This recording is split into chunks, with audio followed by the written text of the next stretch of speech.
Hello friends. इस video में हम प्रीवियस ईयर यूपीएससी में बायोटेक्नोलॉजी से जो क्वेश्चंस पूछे गए हैं उनको डिस्कस करेंगे। तो आप लोग एक बार वीडियो को तो पहला क्वेश्चन देखते हैं। इसमें प्रो न्यूक्लियर ट्रांसफर टेक्नोलॉजी के यूज के बारे में पूछा गया है।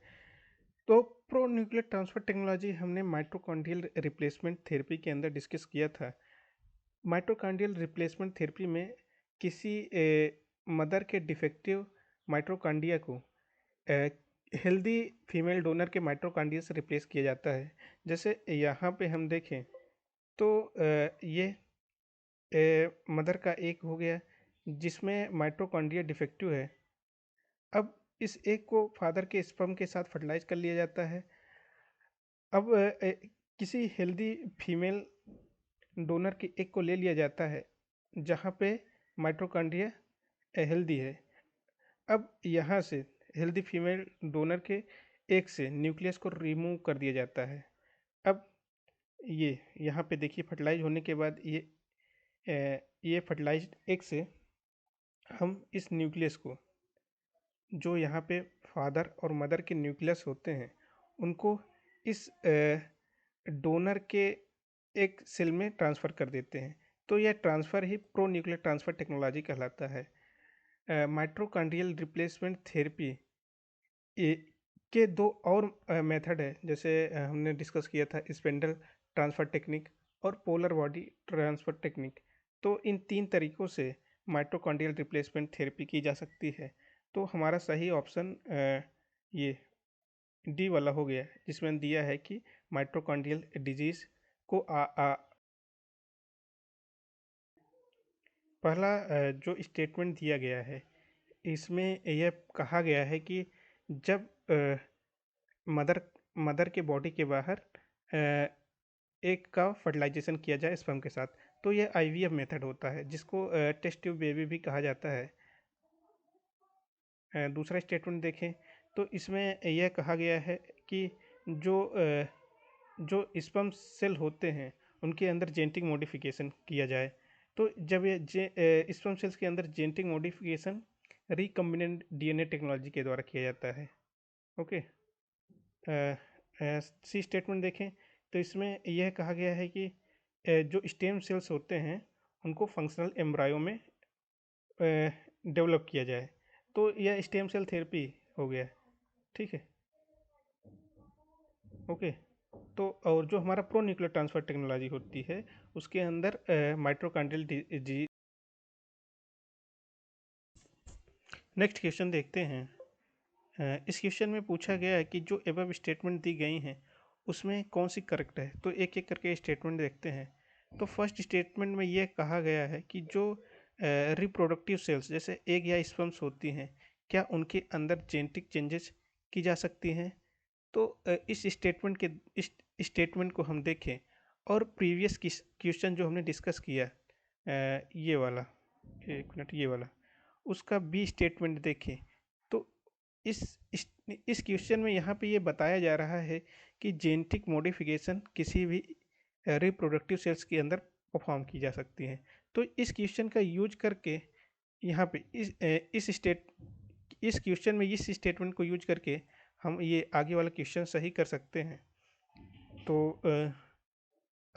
ओके, अब इसका डिस्कशन हम देखें तो जैसे ये genetic changes recombinant DNA technology के द्वारा परफॉर्म की जा सकती हैं। जैसे जो हमारे ट्रांसजेनिक ऑर्गेनिजम्स होते हैं तो उनके पेरेंट्स के रिप्रोडक्टिव सेल्स में रिकॉम्बिनेंट डीएनए टेक्नोलॉजी का यूज करके जेनेटिक। सेकेंड स्टेटमेंट देखते हैं तो यहाँ पे ये पूछा गया है कि क्या किसी पर्सन का जीनोम उसके जन्म से पहले जब वो एम्ब्रॉयनिक स्टेज पे हो तो उसे एडिट किया जा सकता है। तो हाँ, ये बिल्कुल किया जा सकता है, ये भी स्टेटमेंट करेक्ट है। अब कैसे किया जाता है। जैसे जीनोम क्या होते हैं, हम ऑलरेडी डिस्कस कर चुके हैं कि जहाँ जहाँ से भी हमें जेनेटिक इन्फॉर्मेशन मिले उसका सम कर लें तो वो जीनोम कहलाता है।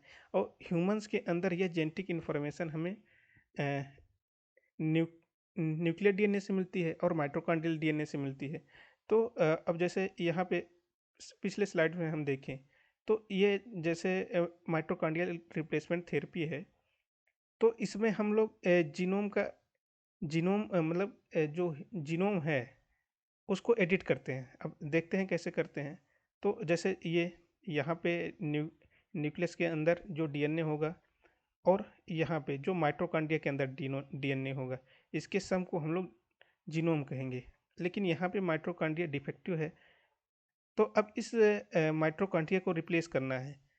फिर इस एग को फर्टिलाइज कर लिया गया स्पर्म के साथ। अब ये पूरा पूरा जीनोम बन गया है। ठीक है, एम्ब्रियोनिक स्टेज पे किसी भी पर्सन का ये जीनोम बन गया, लेकिन यहाँ पे ये डिफेक्टिव माइटोकॉन्ड्रिया है। अब इसी को रिप्लेस कर देते हैं हेल्दी माइटोकॉन्ड्रिया से। तो इस तरीके से ये यहाँ पे जीनोम को एडिट कर दिया जाता है। तो ये ऑप्शन भी करेक्ट हो जाता है। एक मिनट, कहाँ गया है, ये ऑप्शन भी करेक्ट हो जाता है। नेक्स्ट स्टेटमेंट देखते हैं। तो इसमें यह पूछा गया है कि क्या ह्यूमन के जो इंड्यूस्ड प्लोरीपोटेंट सेल्स होते हैं उनको पिग के एम्ब्रायो के अंदर इंजेक्ट किया जा सकता है। तो यह बिल्कुल किया जा सकता है। आज इस टेक्निक का उपयोग करके ह्यूमंस के ऑर्गन बनाए जाते हैं। तो ये स्टेटमेंट भी करेक्ट हो जाता है।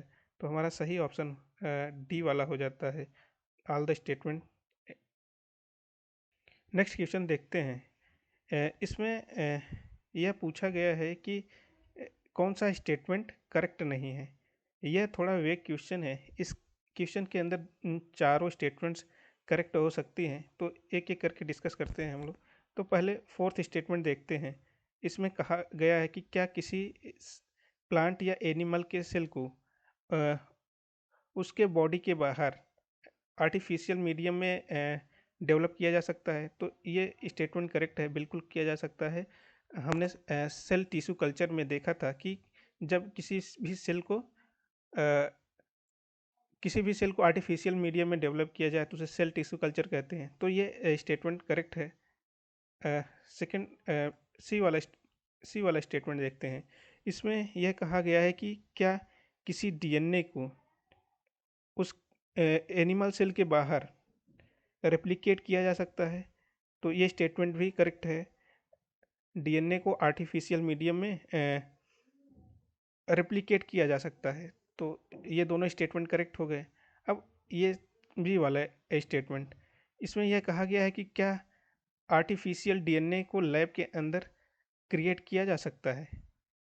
तो 2014 के अंदर साइंटिस्ट्स ने पहली बार आर्टिफिशियल डीएनए को लैब के अंदर क्रिएट किया था। और यहाँ पे देखें, जैसे यहाँ पे, तो इसमें साइंटिस्ट ने आर्टिफिशियल डीएनए का उपयोग करके एक लिविंग ऑर्गेनिज्म बनाया। तो यह स्टेटमेंट भी हमारी करेक्ट हो जाती है। तो यहाँ पे ये तीनों स्टेटमेंट करेक्ट हो गई। अब हम लोग ए वाला स्टेटमेंट देखते हैं। तो इसमें यह कहा गया है कि क्या डिफरेंट स्पीसीज के डीएनए सेगमेंट को जोड़ करके फंक्शनल क्रोमोसोम बनाए जा सकते हैं। तो यह स्टेटमेंट भी करेक्ट होती है, क्योंकि जो हमारे ट्रांसजेनिक ऑर्गेनिजम्स होते हैं उसमें हम लोग जीन्स को ऐड करते हैं। ये जीन्स तो एक तरीके से डीएनए के सेगमेंट ही होते हैं। तो और वो फंक्शनल क्रोमोसोम की तरह वर्क भी करते हैं। तो यह स्टेटमेंट भी करेक्ट होती है। लेकिन यूपीएससी ने इसी स्टेटमेंट को यहाँ पे इनकरेक्ट माना था। अब अब जो हमारे कॉन्सेप्ट्स हैं उसके हिसाब से तो ये स्टेटमेंट करेक्ट होता है, लेकिन अब इसमें क्या कर सकते हैं। तो नेक्स्ट क्वेश्चन देखते हैं। इस क्वेश्चन में आरएनए इंटरफेरेंस टेक्नोलॉजी के यूज के बारे में पूछा गया है। तो आरएनए इंटरफेरेंस क्या होता है। हम जानते हैं कि डीएनए अपने आप को ट्रांसक्रिप्ट करके मैसेंजर आरएनए बनाता है। यहाँ पे ये डीएनए से ट्रांसक्रिप्शन के प्रोसेस के द्वारा मैसेंजर आरएनए बना। अब यह आरएनए यहाँ पे ये मैसेज को कैरी किया हुआ है। अब ये जिस टाइप के मैसेज कैरी करता है उसी टाइप्स के प्रोटीन का फॉर्मेशन करता है। यहाँ पे ये प्रोटीन बना रहा है। तो अब यहाँ पे जिस टाइप के ये मैसेज कैरी करेगा उस टाइप के प्रोटीन बनाएगा, और ये प्रोटीन किसी स्पेसिफिक फंक्शन के लिए रिस्पॉन्सिबल होगी। तो आरएनए इंटरफेरेंस टेक्नोलॉजी में यहाँ पे जो मैसेजेस होते हैं उनको हटा दिया जाता है। जैसे यहाँ के मैसेज को रिमूव कर दिया गया, यहाँ के किसी मैसेज को रिमूव कर दिया गया। तो अब जहाँ जिन मैसेजेस को रिमूव किया गया है उनसे रिलेटेड प्रोटीन अब नहीं बनेंगे। तो आरएनए इंटरफेरेंस टेक्नोलॉजी के द्वारा मैसेजेस को रिमूव करके उनसे रिलेटेड प्रोटीन को बनने से रोका जाता है, जिससे अब ये मैसेजेस जो किसी स्पेसिफिक फंक्शन के लिए रिस्पॉन्सिबल थे, अब वो स्पेसिफिक फंक्शन नहीं परफॉर्म होगा। तो आरएनए इंटरफेरेंस टेक्नोलॉजी में किसी भी किसी भी फंक्शंस को परफॉर्म होने से रोका जाता है। तो अब हम स्टेटमेंट देखते हैं। एक मिनट, कहाँ पे हैं ये है। इसमें कहा गया है कि फर्स्ट स्टेटमेंट में कहा गया है कि क्या इस टेक्नोलॉजी को यूज करके जीन साइलेंसिंग थेरेपी परफॉर्म की जा सकती है। तो बिल्कुल की जा सकती है। जो जीन्स किसी स्पेसिफिक जीन्स को इसके द्वारा साइलेंस कर दिया जाएगा, फिर वो उससे रिलेटेड प्रोटीन नहीं बनेगा। तो अब जो इस जीन का जो फंक्शन होगा अब वो परफॉर्म नहीं होगा। तो ये स्टेटमेंट करेक्ट हो जाती है। सेकेंड स्टेटमेंट है कि क्या इसके द्वारा कैंसर का ट्रीटमेंट किया जा सकता है। तो बिल्कुल किया जा सकता है। अब जो कैंसर से रिलेटेड मैसेजेस होंगी उनको इंटरफेरेंस टेक्नोलॉजी के द्वारा रिमूव कर दिया जाएगा। तो अब ऐसे सेल्स नहीं बनेंगे जो कैंसर से रिलेटेड होंगे। तो यह स्टेटमेंट भी करेक्ट होता है। थर्ड स्टेटमेंट देखते हैं। इसमें पूछा गया है कि क्या हार्मोन का रिप्लेसमेंट किया जा सकता है इस थेरेपी के द्वारा। नहीं नहीं, हार्मोन का रिप्लेसमेंट नहीं किया जा सकता है। इस टेक्निक का उपयोग करके हम लोग किसी भी हार्मोन को बनने से रोक सकते हैं, लेकिन हार्मोन का रिप्लेसमेंट नहीं कर सकते हैं। हार्मोन का रिप्लेसमेंट रिकॉम्बिनेंट डीएनए टेक्नोलॉजी के द्वारा परफॉर्म किया जा सकता है, लेकिन आरएनए इंटरफेरेंस के द्वारा नहीं। तो ये स्टेटमेंट हमारा गलत हो जाता है। फोर्थ स्टेटमेंट देखते हैं। तो इसमें यह कहा गया है कि जो क्रॉप प्लांट्स होती हैं उनको इस टेक्नोलॉजी से जो इंसेक्ट्स होते हैं उनसे बचाया जा सकता है। तो ये किया जा सकता है। तो अब ये इनके डीएनए को इस तरीके से मॉडिफाई कर दिया जाए, क्रॉप्स के डीएनए को इस तरीके से मॉडिफाई कर दिया जाए कि जो उनके अंदर जो भी चीज़ें रिस्पॉन्सिबल हैं इंसेक्ट्स को अपनी तरफ अट्रैक्ट करने को, अगर उन्हें रिमूव कर दिया जाए तो यह टेक्नोलॉजी को यूज करके क्राफ्ट इंसेक्ट्स के अटैक से बचाया जा सकता है। तो नेक्स्ट क्वेश्चन देखते हैं। इस क्वेश्चन में Cas9 प्रोटीन के बारे में पूछा गया है। सिंपल क्वेश्चन है। Cas9 प्रोटीन हमने रिकॉम्बिनेंट डीएनए टेक्नोलॉजी में डिस्कस किया था। तो Cas9 प्रोटीन ये एक मोलिकुलर सीजर की तरह होते हैं जो जो डीएनए के किसी स्पेसिफिक साइट को कट करने में यूज होते हैं। तो अगला क्वेश्चन देखते हैं। इस क्वेश्चन में जीएम मस्टर्ड के बारे में पूछा गया है। तो एक एक करके स्टेटमेंट देखते हैं। तो इसमें हम सबसे पहले थर्ड स्टेटमेंट देखते हैं। इसमें यह कहा गया है कि जो जीएम मस्टर्ड होती है उसको jointly Indian agriculture research institute और पंजाब यूनिवर्सिटी के द्वारा डेवलप किया गया है। तो यह स्टेटमेंट रॉन्ग है। जीएम मस्टर्ड को दिल्ली यूनिवर्सिटी के द्वारा डेवलप किया गया है। तो यहाँ पे अगर ये तीसरा स्टेटमेंट देखें तो यह डी में भी है जो रॉन्ग हो जाता है, सी के अंदर भी है रॉन्ग हो जाता है, और ए के अंदर भी है रॉन्ग हो जाता है। तो यहाँ पे केवल बी वाला स्टेटमेंट रह जाता है जो कि करेक्ट है। और स्टेटमेंट्स को भी हम लोग देख लेते हैं। सेकेंड स्टेटमेंट में यह कहा गया है कि जीएम मस्टर्ड को अलाउ किया गया है प्लांट प्लांट क्रॉस पोलिनेशन और हाइब्रिडाइजेशन के लिए। सिंपल मीनिंग में कहें तो इसमें यह कहा गया है कि जीएम मस्टर्ड को सेकेंड जनरेशन क्रॉप्स प्रोड्यूस करने के लिए अलाउ किया गया है।